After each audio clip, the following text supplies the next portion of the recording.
केरल में Zika virus infection का पहला मामला सामने आते ही वहां की स्टेट गवर्नमेंट अलर्ट पे है। मीडिया रिपोर्ट्स के मुताबिक एक प्रेग्नेंट महिला जीका वायरस इन्फेक्टेड पाई गई है। इसके बाद राज्य सरकार ने और 16 सैंपल्स को नेशनल इंस्टीट्यूट ऑफ वायरोलॉजी में भेजा है ताकि उसकी जांच की जा सके, क्योंकि इन व्यक्तियों में जो सिम्टम्स आ रहे थे वो उस महिला के सिम्टम्स से मिलते जुलते थे। जीका वायरस मच्छरों से फैलता है। इसके लक्षण डेंगू जैसे ही होते हैं, जैसे बुखार आना, शरीर पर चकत्ते पड़ना और जोड़ों में दर्द होना। इसके अलावा भी और भी बहुत सारे लक्षण हैं।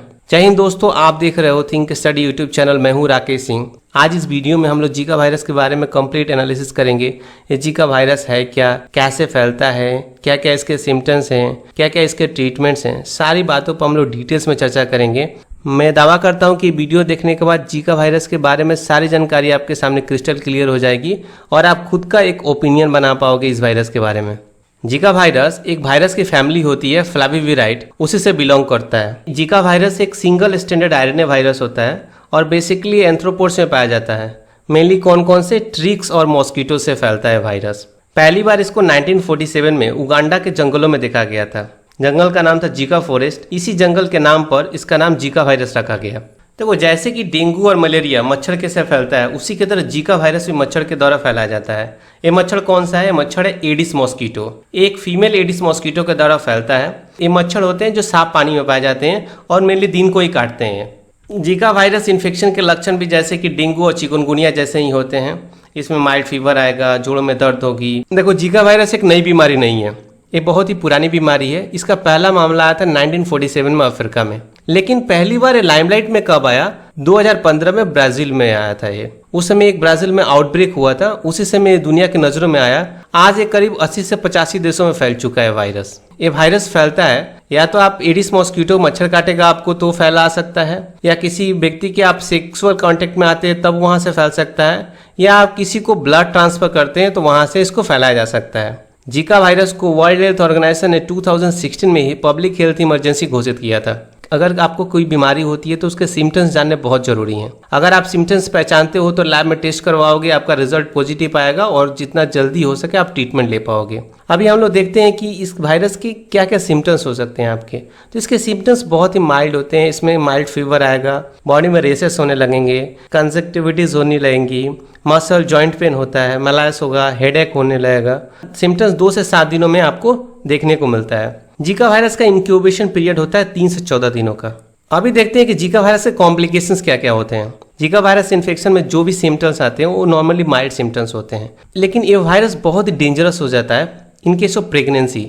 अगर किसी प्रेग्नेंट महिला में जीका वायरस का इन्फेक्शन होता है, बच्चे और माँ दोनों के लिए घातक हो सकता है। उसके बॉडीज में बहुत सारी एबनॉर्मलिटीज आने लगती है। इवन जो बच्चा होता है उसमें भी बहुत सारे सिंड्रोम्स और रेयर डिसऑर्डर्स आने लगते हैं। जीका वायरस का सबसे मेन कॉम्प्लिकेशन है माइक्रोसेफेली। माइक्रोसेफेली में क्या होता है कि जो बच्चा होगा उसके बॉडी का तो ग्रोथ होगा, लेकिन उसके हेड का ग्रोथ नहीं होता है। उसका ब्रेन विकसित नहीं हो पाता है। ब्रेन का साइज नॉर्मल बच्चों की साइज की तुलना में बहुत ही छोटा होता है और ये लाइफ लॉन्ग डिजीज है। इसका कोई ट्रीटमेंट नहीं है। सारा जीवन उस बच्चे को वैसे ही जीना पड़ेगा। देखो, इस इमेज में देख सकते हो कि बच्चे का नॉर्मल बॉडी ग्रोथ तो हो सकता है, लेकिन उसके हेड का साइज बहुत ही छोटा है। ये नॉर्मल बच्चों की तरह नहीं है। इसके अलावा भी बहुत सारे कॉम्प्लिकेशंस हैं, जैसे फेटल लॉस, स्टिल बर्थ और प्रीटर्म बर्थ। इसके अलावा बच्चों और बूढ़ों में कुछ सिंड्रोम्स देखे गए हैं, जैसे गुलियन बेयर सिंड्रोम, न्यूरोपैथी और माइलेटिस। तो गुलियन बेयर सिंड्रोम में क्या होता है कि हमारा बॉडी का इम्यून सिस्टम हमारे नर्व्स को अटैक करता है और वहां पर नर्व्स को डैमेज करना शुरू कर देता है। उसमें पहले तो नम्बनेस और सेंसेशंस आते हैं, बाद में ये धीरे धीरे हाथ पैर से होते हुए पूरे बॉडी में फैल जाता है। ऐसे केसेस में पैरालिसिस होने का काफी खतरा रहता है। न्यूरोपैथी में भी हमारे नर्व्स को ही अफेक्ट करता है। और माइलेटिस में क्या करता है कि माइलेटिस में कुछ और डिसऑर्डर्स आने लगते हैं हमारे स्पाइनल कॉर्ड में।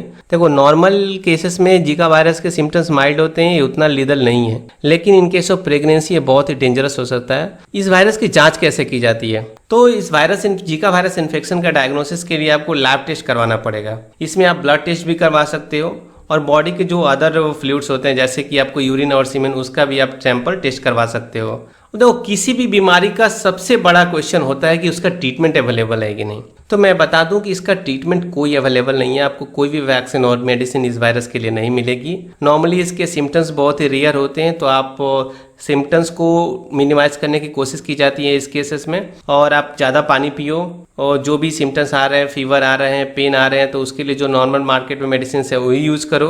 लोग आपके सिम्टम्स अगर और भी खतरनाक हो रहे हैं, बढ़ रहे हैं, तो आप डॉक्टर से संपर्क करो उस केस में, वही एक आपको एडवाइस दे पाएंगे कि क्या करना है इस केस में। देखो, प्रेग्नेंट औरतों के लिए तो WHO का रिकमेंडेशन है कि अगर आपको जीका वायरस का इन्फेक्शन हो गया तो आप इमीडिएट किसी भी डॉक्टर को संपर्क करें ताकि उसकी प्रॉपर इलाज संभव हो सके।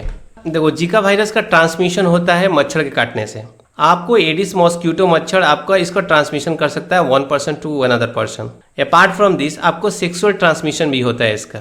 अगर आप किसी का पार्टनर के साथ सेक्सुअल इंटरकोर्स करते हो बिना किसी प्रोटेक्शन के, तो आपको जीका वायरस इन्फेक्शन होने का खतरा बना रहेगा। देखो, अल्टीमेटली कंक्लूजन ये है कि जीका वायरस कोविड की तरह तो कांटेक्ट से फैलता नहीं है। ये तो फैलने के लिए 3 वेज होते हैं इसके, या तो ये मच्छर काटने से फैल सकता है, या तो आपको सेक्सुअल ट्रांसमिशन से फैल सकता है, या नहीं तो ब्लड ट्रांसफर से फैल सकता है। तो इसका प्रिकॉशन इजीली किया जा सकता है, इसको मिनिमाइज किया जा सकता है। इसको रोकने के लिए पहला क्या है कि आप कहीं भी जल जमा ना होने दें। अगर ऐसे केसेस हैं तो आपको घर में रहते हैं तो मॉस्किटो नेट यूज़ करें, घर की खिड़कियां बंद करके रखें। अगर आप बाहर जाते हैं तो मॉस्किटो रिपेलेंट बहुत सारे क्रीम्स आते हैं, उनको बाहर लगा कर निकलें ताकि मॉस्किटो को बॉडी से दूर रखा जा सके और आपको इन्फेक्शन का खतरा कम हो। मेनली ये वायरस होते हैं जो इक्वेटर के आसपास के कंट्रीज वहाँ पर पाए जाते हैं, और भारत भी उनमें से एक है। इसी के साथ वीडियो यहीं पर समाप्त करता हूँ। मैं आशा करता हूँ कि वीडियो आपको बहुत ही अच्छा लगा होगा। फिर मिलेंगे एक नए इन्फॉर्मेटिव वीडियो के साथ। अभी के लिए बाय बाय।